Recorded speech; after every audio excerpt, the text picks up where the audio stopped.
तो ये कोई सचमुच में पैरों से चलने की कोई लंबी यात्रा नहीं कि तुम कैसे मेरे तो घुटने काम नहीं करते हैं, तो टांग नहीं उठा पाता हूँ। कोई जरूरत नहीं घुटने उठाने की कि टांग उठाने की, केवल विचार के द्वारा ही इस ओर अपनी यात्रा करना है। बिना विचारे जो करे सो पाछे पछता, विचार ही एकमात्र। अविचार कृतो बंधो, अविचार कृतो बंधो, अविचार करने से ही बंधा हुआ है।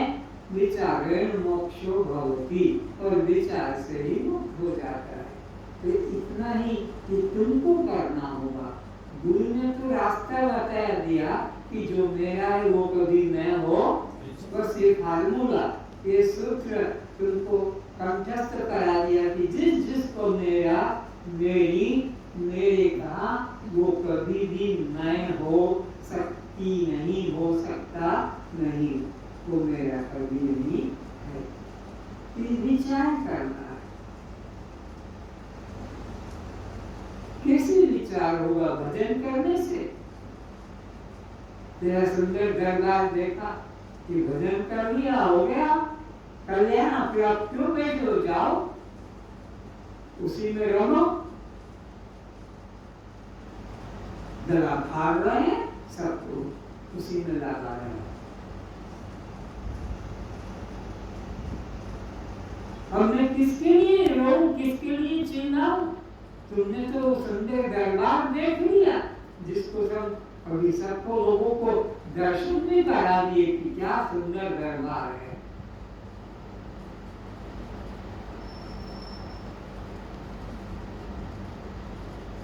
अब क्या बाकी रह गया?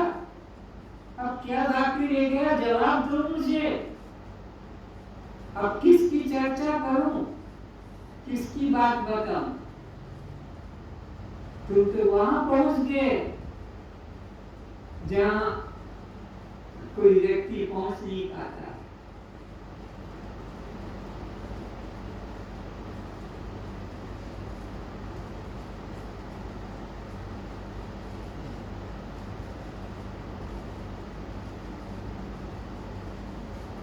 कुछ बाकी रहा है बोलने को? तृप्त हो गए सुंदर दरबार।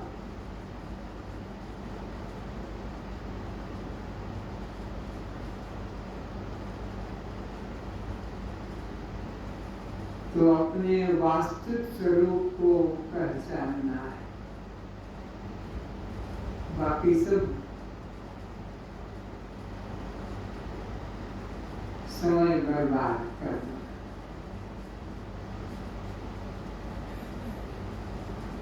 अमोल श्वास सारा, अमोल, 3 लोग का मूल्य देकर भी इसे नहीं ले सकते हो, एक श्वास को।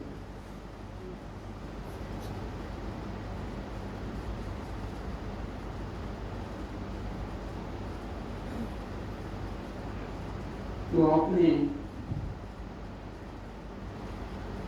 इस शरीर से अंदर जाना है,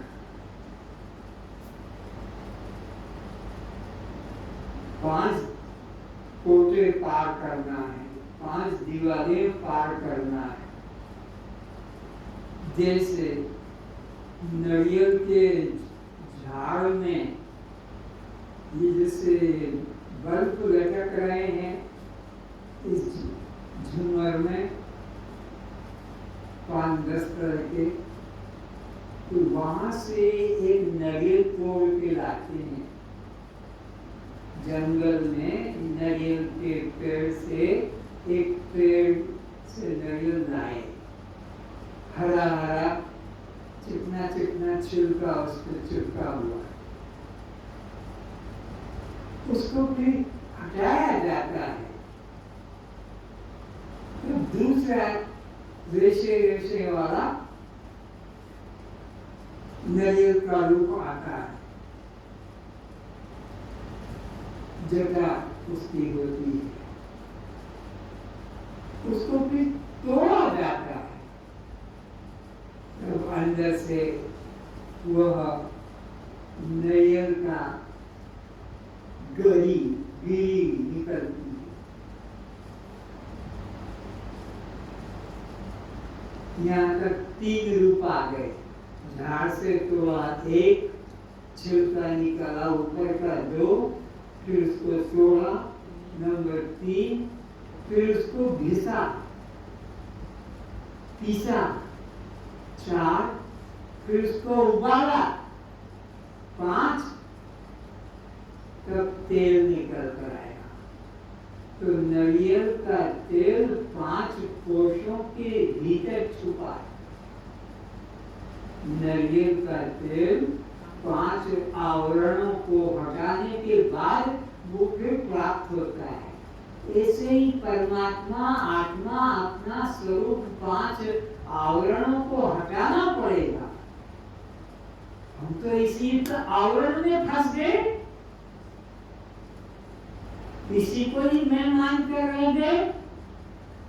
इस अन्नमय कोश के पीछे तो प्राणमय कोश है, प्राणमय कोश के पीछे मनोमय कोश है, मनोमय कोश के पीछे विज्ञानमय कोश है, विज्ञानमय कोश के पीछे आनंदमय कोश है। ये 5 कोश हैं, अन्नमय से आनंदमय कोश तक 5। इसके पीछे जो खड़ा है, इसके पीछे जो प्रकाशक है, जो साक्षी है, वो तुम्हें अपना रूप पहचानना, वो अपना रूप पहचानना, जाना नहीं, यात्रा करना नहीं। तुम वहीं हो, पर तुम्हारी दृष्टि अपने पर न पड़कर सामने पड़ गई, इन कोशों में अटक गई। इस अन्नमय कोश, अन्नमय कोश क्यों कहाता है?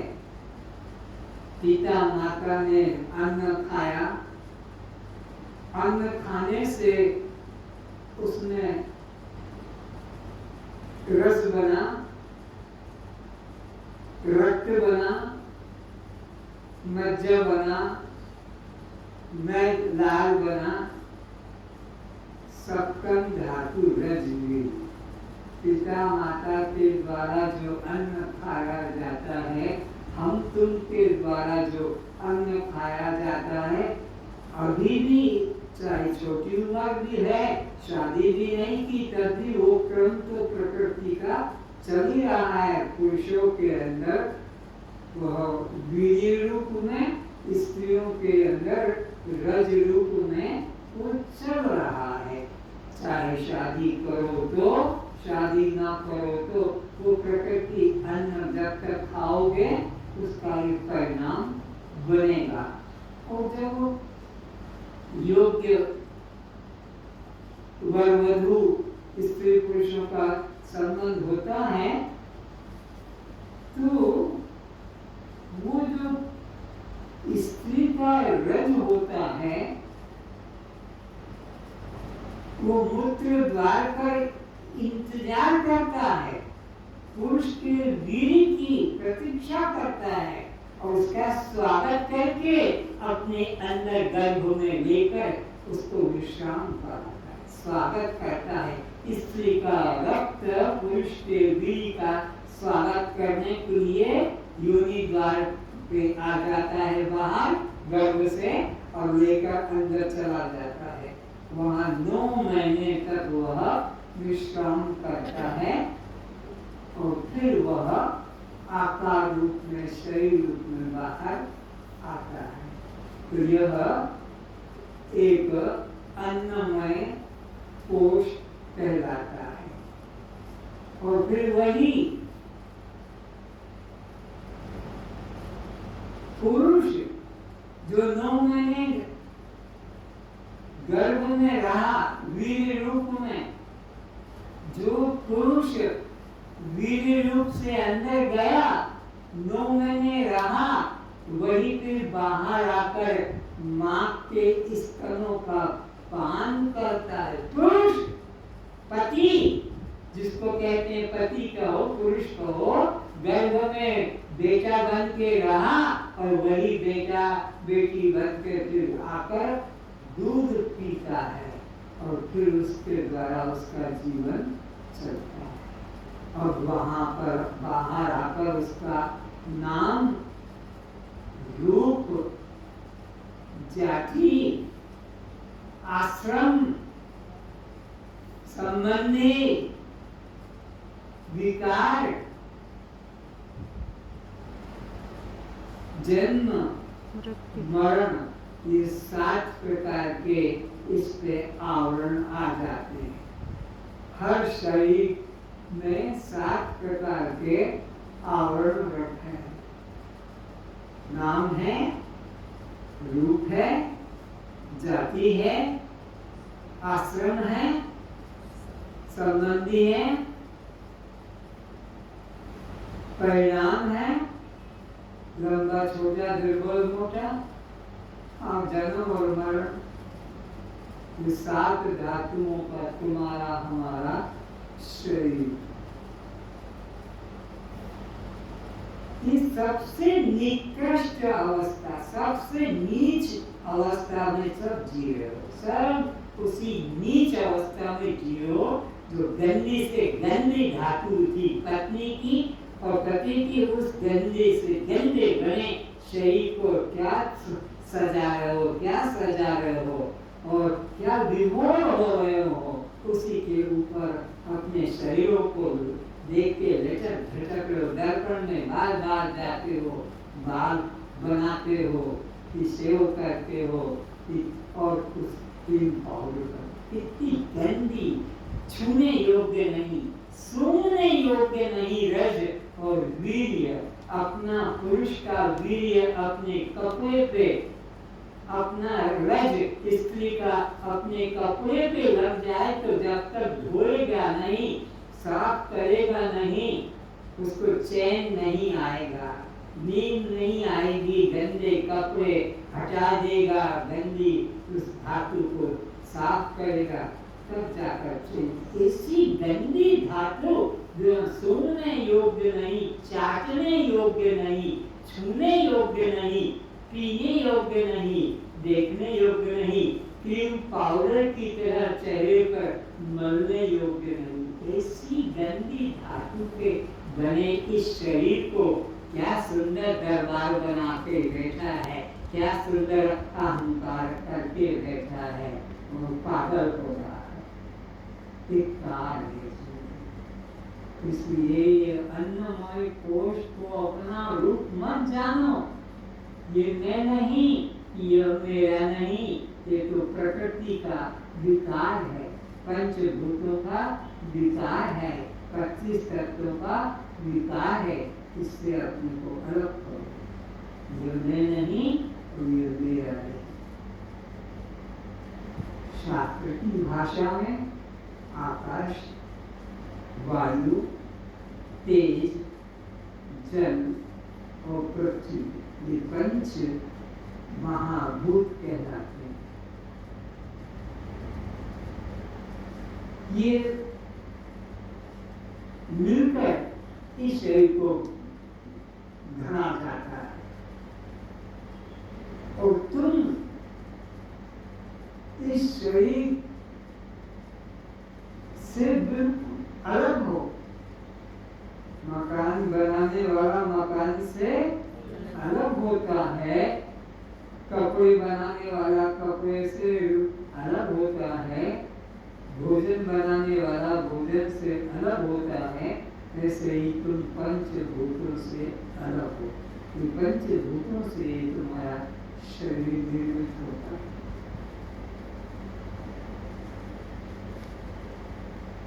आकाश भी तुम नहीं, क्योंकि आकाश ये खाली जगह को कहते हैं।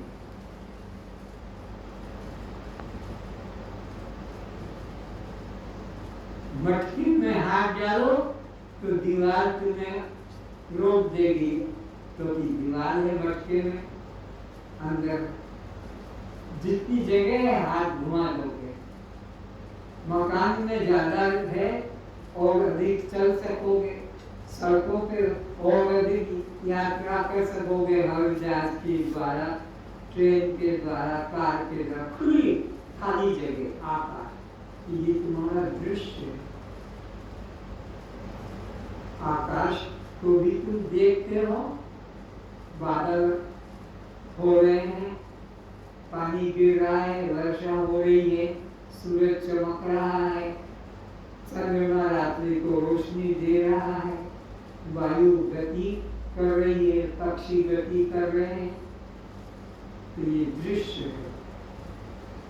5 भूतों का विचार कर रहे हैं हम लोग। 5 भूतों से बना शरीर, उसमें मैं एक भी भूत नहीं हूँ। आकाश भी में नहीं, आकाश मेरा नहीं, ये प्रकृति का विकार है। इसी में वायु है,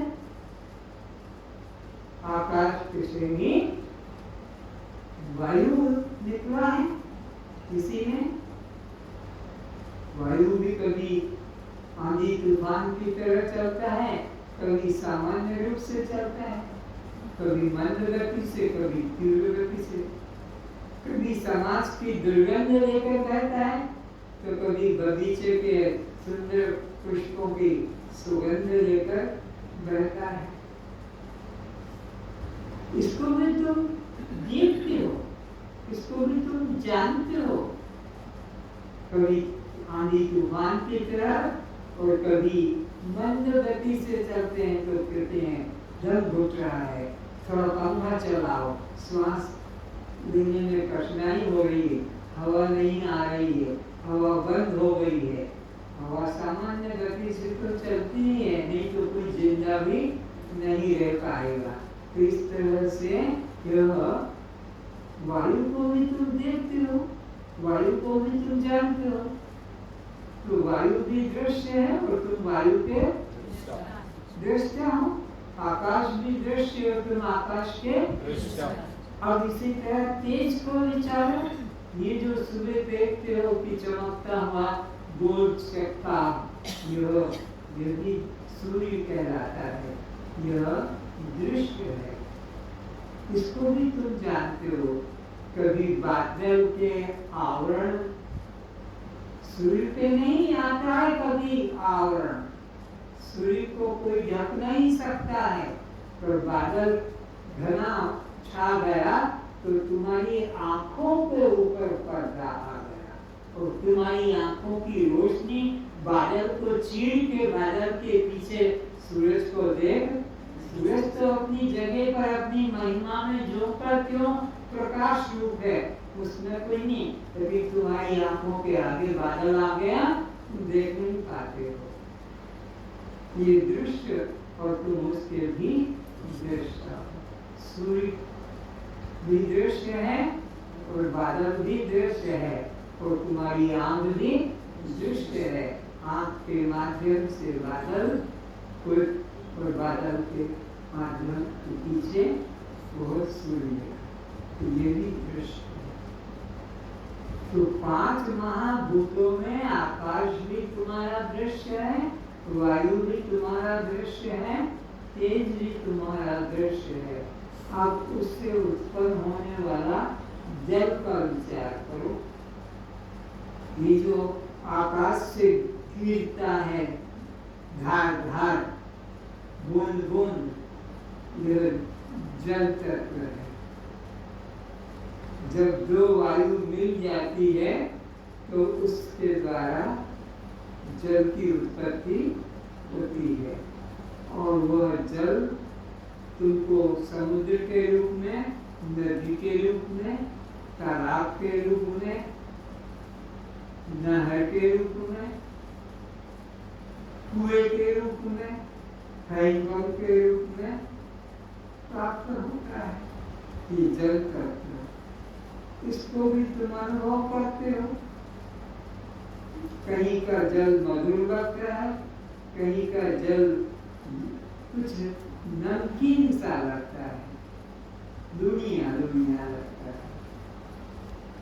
कहीं का गंदा माटी युक्त होता है, कहीं का स्वच्छ निर्मल भी होता है। ये जल तत्व भी तुम देखते हो। अब इसमें से फिर पृथ्वी तत्व की मलिनता, मिट्टी की, यदि अलग अलग, कहीं काली है, कहीं पीली है, कहीं भूरी है, कहीं सफेद है, अलग अलग आकार में मिलती है। इसी के माध्यम से फिर उत्पत्ति होती है अन्न की, पेड़ पौधों की,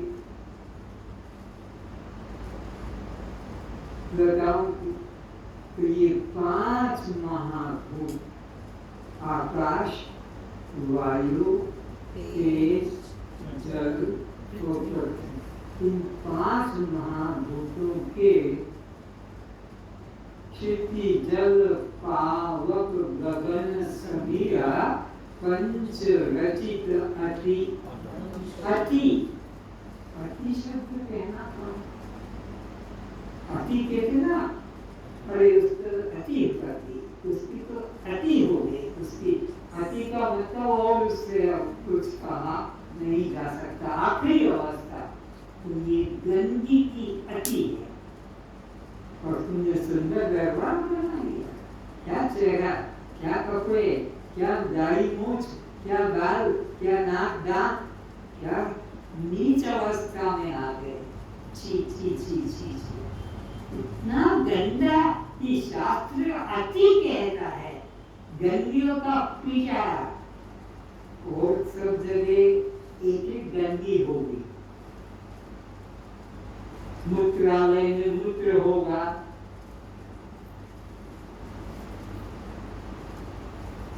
मलाशय में मल होगा, कहीं रक्त होगा, कहीं नासिका होगी। तो यहाँ तो सब मूत्र भी यही, रक्त भी यही, मल भी यही, नासिका भी यही, कफ भी यही, लाल भी यही, थूक भी यही, सब कुछ यही सब है।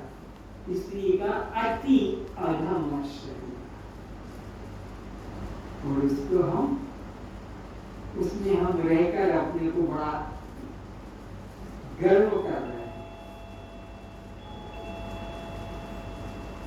गर्व करना है तो इसी बात का कि आत्मज्ञान इस शरीर में अगर आकर आत्मज्ञान कर लिया तो नर कन सम नहीं कौने हो देही। कोई और कोई शरीर इस मनुष्य शरीर के समान कोई शरीर नहीं। कब? जब आत्मज्ञान में रुचि जग जाए, आत्मज्ञान को पाने का श्रद्धा जग जाए, सद्गुरु मिल जाए, ज्ञान मिल जाए, तो उसका जितना सौभाग्य है उतना और किसी का सौभाग्य हो नहीं सकता। अगर वो नहीं लिया तो अति अधम शरीर। अगर आत्मज्ञान में रुचि नहीं जगी, आत्मज्ञान में श्रद्धा नहीं जगी, और बेटा और बेटी और पोता और पोती और मकान और दुकान और पेंशन तो नौकरी, तो इसी में फंसे हैं, इसी में लगे हैं। चुनाव में जीत जाएंगे तो फिर और आगे बढ़ेंगे, इसी में नष्ट हो जाते हैं। जब सिकंदर ने पूरी पृथ्वी के ऊपर राज्य कर लिया और कुछ बाकी नहीं रहा, सबको अपने वश में, सब पर आक्रमण कर लिया, सबको जीत लिया, कुछ बाकी नहीं, तो अपने मंत्रियों को कहा कि मैंने जितना धन संग्रह किया है, हीरे जवाहरात स्वर्ण चांदी सब इकट्ठा कर लाओ बाहर, मैं देखूं कि मैंने कितना बड़ा राज्य प्राप्त किया है, कितना धन प्राप्त किया है। सब देख लिया और उसका कोई पूर्व का पुण्य जगा कि अंदर से पश्चाताप जगा। इस अनित्य धन को पाने के लिए कितने हाथी मारे गए युद्ध में, कितने घोड़े मारे गए, कितने योद्धा मारे गए, कितनी स्त्रियां विधवा बन गई, कितने बच्चे अनाथ बन गए, क्योंकि युद्ध में तो मारना काटना है। इस धन को पाने के लिए वो मैंने पाप किया। और अब ये मेरे साथ जाने वाला मेरे कोई वहाँ समाज के शिक्षा के लिए, समाज को शिक्षा मिले, तो जब मैं मरूंगा तो मेरे दोनों हाथ ऐसे बाहर कर देना। मंत्रियों ने कहा आज तक ऐसा किसी राजा ने नहीं किया कि मरते समय दोनों हाथ बाहर खुले रखो। वो लोग मूर्ख रहे हैं, वे मंद बुद्धि के थे। मेरे को विवेक जग गया तो दुनिया वाली भी जाने कि सिकंदर जब दुनिया से गया तो दोनों हाथ खाली, तो जो मुट्ठी बांधे आया तो हाथ कसा रह जाएगा। मन एक दिन ऐसा आएगा, जोड़ जोड़ के करोड़ 10 करोड़ अरब खरब कर लो इकट्ठे, और अंत कफन समझा। करोड़ों करोड़ों की संपत्ति बैंक की बैंक में रह जाएगी, अकाउंट बुक में नोट रह जाएगा, तुम्हारे साथ कुछ नहीं है। ये मनुष्य शरीर की महत्ता है तो केवल आत्मज्ञान की वजह से। आत्मज्ञान को अगर निकाल दिया तो कल्याण का कुछ और रास्ता नहीं। दुर्गति टट्टी की कीड़े, अभी हम टट्टी निकाल कर आ जाते हैं तो उसमें भी बारीक बारीक सफेद कीड़े दिखते हैं।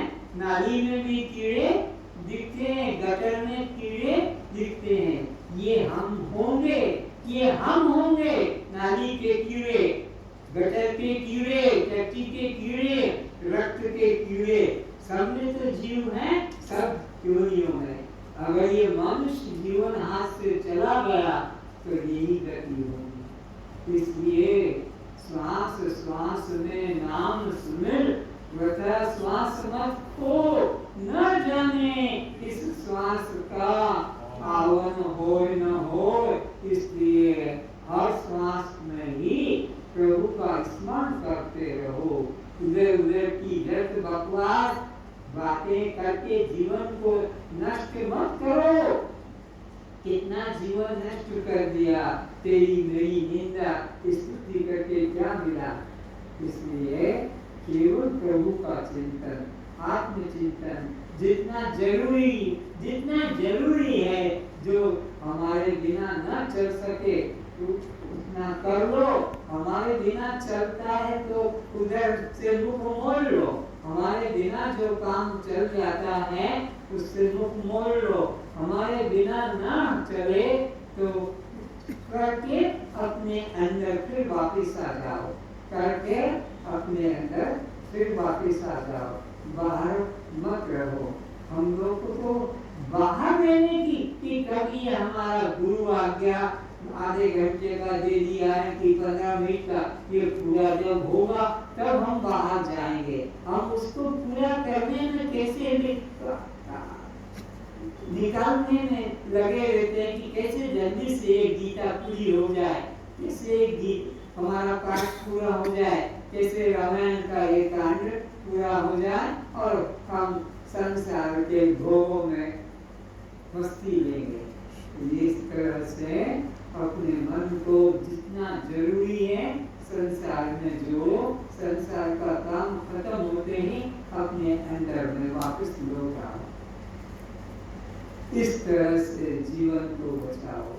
तो 5 महाभूतों के द्वारा ये तुम्हारा हमारा शरीर बना है, जो गंदगी का पिटारा, गंदगी अति, जिससे और पृथ्वी पर कहीं गंदगी ढूंढने को, ये भगवान राम कह रहे हैं, मनुष्य की बात नहीं। भगवान राम खुद कहते हैं उत्तरकांड में कि ये अति अधम शरीर, और शरीरों को अधम नहीं कहा, मनुष्य शरीर को अति अधम कहा। तो हमें जगना चाहिए, तो हमें यहाँ से उठना चाहिए, देव भाव से उठना है। और अपने स्वरूप में जागना है। यही बस जागना और सोना है। यही अज्ञान, देह में सोना अज्ञान है, आत्मभाव में जगना ही यही जागना ज्ञान है। साक्षी आत्मा, ये शब्द रटे हुए हैं, ये तो शब्द रटे हुए हैं। तुम कहाँ दृष्टा हो? दृष्टा तो तब जब ये दृश्य है और मैं इससे अलग हूँ, तब ये दृश्य अगर है तो फिर मैं इसका अहंकार कैसे करूँगा? कुत्ता मेरा है, कुत्ता मेरा है, तो वो दृष्टा है कि दृश्य है? दृश्य है। बोलो, दृश्य है। क्यों मेरा? तो जो मेरा होगा मुझसे अलग। तुमने तो उसको एक ही करके रखा। कितना छोटा सा गणित है, कितना छोटा सा गणित है कि मेरा मुझसे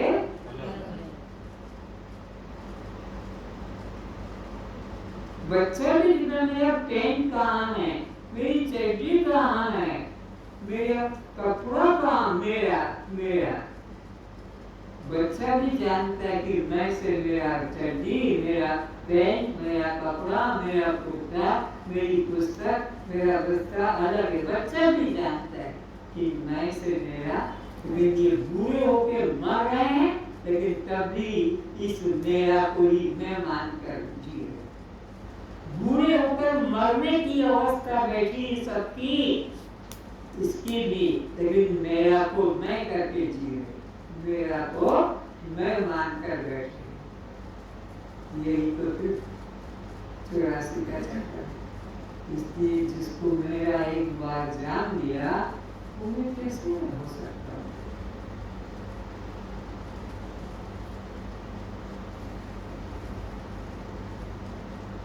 मेरी कभी मैं नहीं हो सकता, मेरे कभी मैं नहीं हो सकता, और मेरा कभी मैं नहीं हो सकता। मैं सबसे न्यारा, लेकिन तीनों में फंसाते रहता।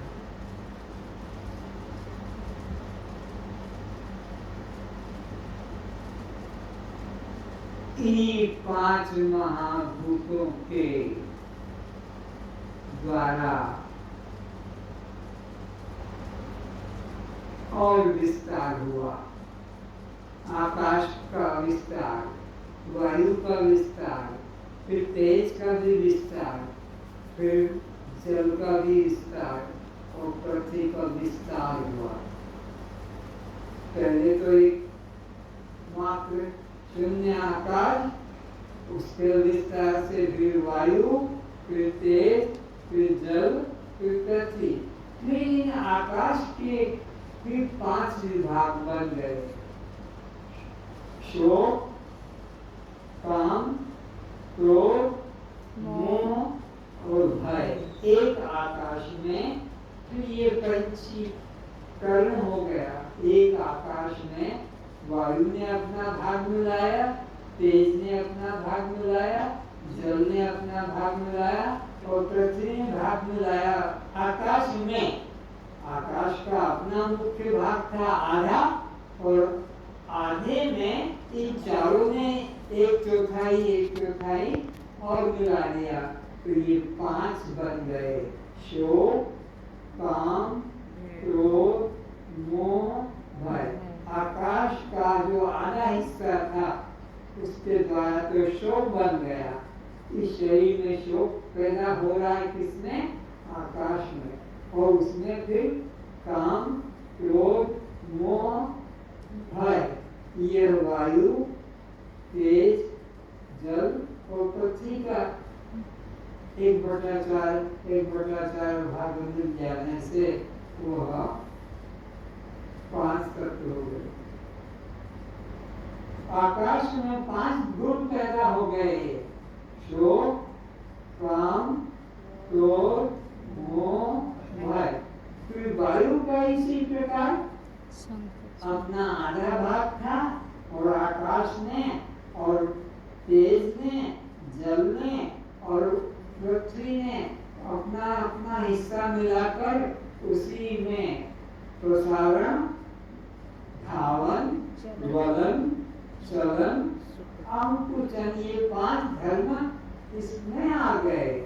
इसमें वायु में 5 आ गए, 5 आकाश के हो गए, 5 वायु के हो गए।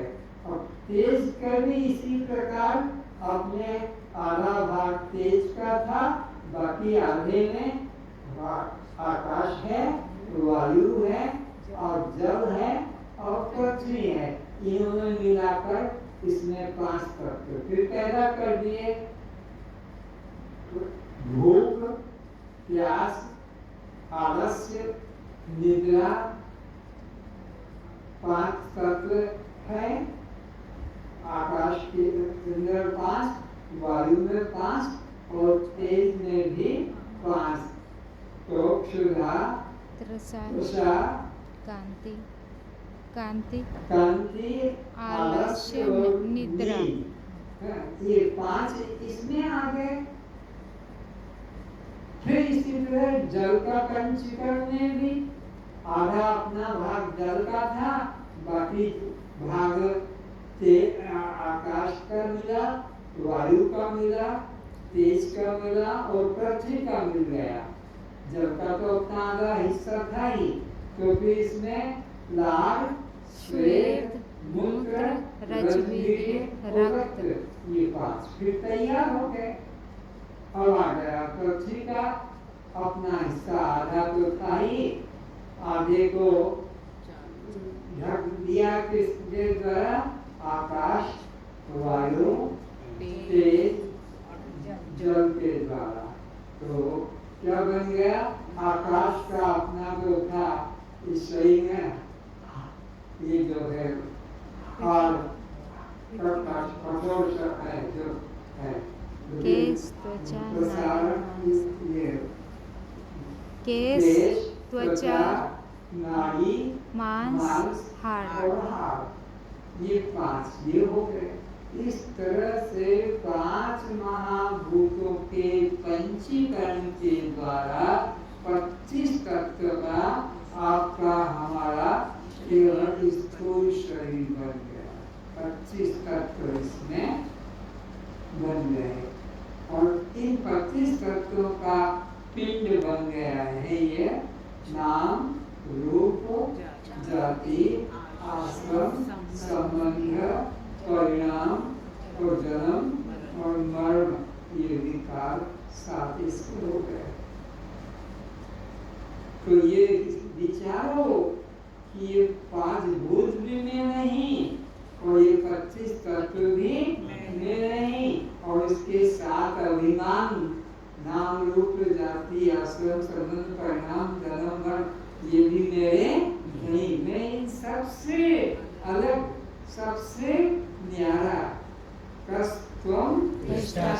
यहाँ तुम्हें आना है। तुम तो अटक गए हो दाढ़ी मूछ के अंदर, पैंट शर्ट में, साड़ी ब्लाउज में, तुम तो इसी में अटक गए हो। जबकि तुम सबसे अलग, सबके प्रकाशक, सबसे ऊपर देखने वाले, जानने वाले।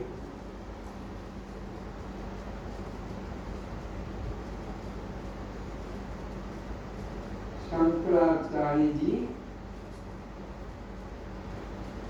देश भ्रमण के लिए, सत्य के प्रचार के लिए निकल रहे हैं। जिस गांव से वो कल निकलने वाले हैं, गरीबों का गांव है, एक बहुत धनी और साथ दानी गांव के हर दुखियों की मदद करता है। हर दुखियों को हर तन से, धन से, जिस तरह से भी जिसको, सबको सहायता करता है। उस गांव से शंकराचार्य जी निकल कर जाने वाले हैं। ये खबर पहुंच गई पहले से कि कल शंकराचार्य जी इस रास्ते से देश की यात्रा पे निकल रहे हैं। और शंकराचार्य की ऐसी चमत्कार है कि जो सामने आता था उसको मदद करते थे।